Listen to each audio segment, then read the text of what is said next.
concept of obtaining embryonic stem cells, being as provocative as it is, can also be very promising in potentially discovering new scientific and medical breakthroughs.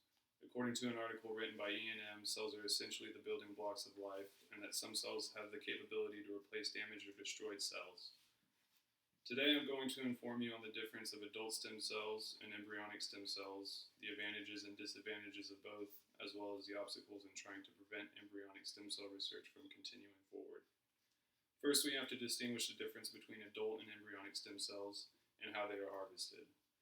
Adult stem cells are harvested from living human beings. By living human beings, I mean people that walk, see, and are vitally functioning on a day-to-day basis.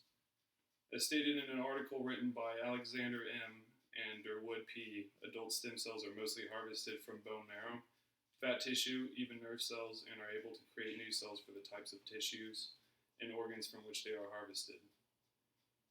Embryonic stem cells are harvested from an embryo, which is scientifically described as the first stage of human development up to 8 weeks after an egg has been fertilized. During the process of deriving embryonic stem cells, the embryo is almost inevitably destroyed.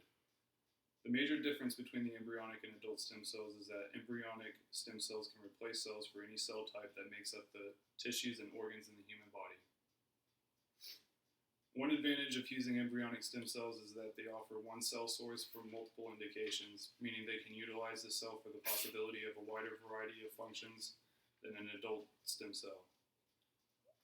Adult stem cells are not declined or resisted by our body's immune system, which makes adult stem cells a valuable asset versus an embryonic stem cell.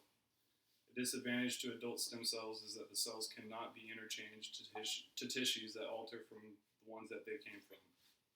For example, you cannot use a stem cell from a nerve to fill a gap in an internal organ, and vice versa. Stephanie Liu states in her updated article on stem cells that embryonic stem cells are most likely to develop into tumors and growths made of unwanted tissue when tested on mice. One of the greatest obstacles in trying to prevent embryonic stem cell research from continuing forward are religious and pro-life organizations. According to religious beliefs of many, life begins at conception. This stems from passages in several religious texts, including the Bible, which implies conception is a gift of life from God. What about life after conception?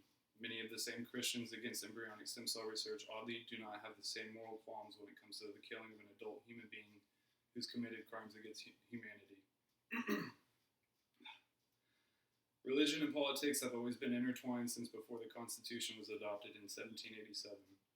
10 years after a Constitution was adopted, the United States ratified a treaty with Tripoli that stated, "As the government of the United States of America is not, in any sense, founded on Christian religion."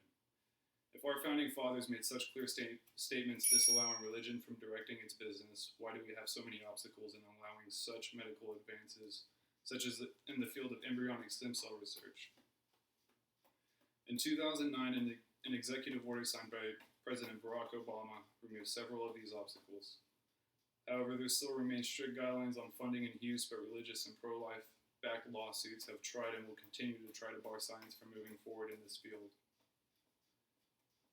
During the speech, we covered a few topics that are involved in stem cell research. We have gone over the differences in adult and embryonic stem cells, the advantages and disadvantages of both, and lastly, the obstacles that scientists face when attempting to advance their research.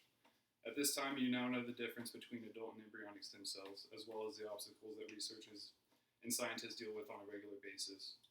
From this point forward, you should be somewhat familiar with stem cells and the potential this research holds in curing many illnesses, and understand that the desired outcome of this research is to preserve life, not destroy it.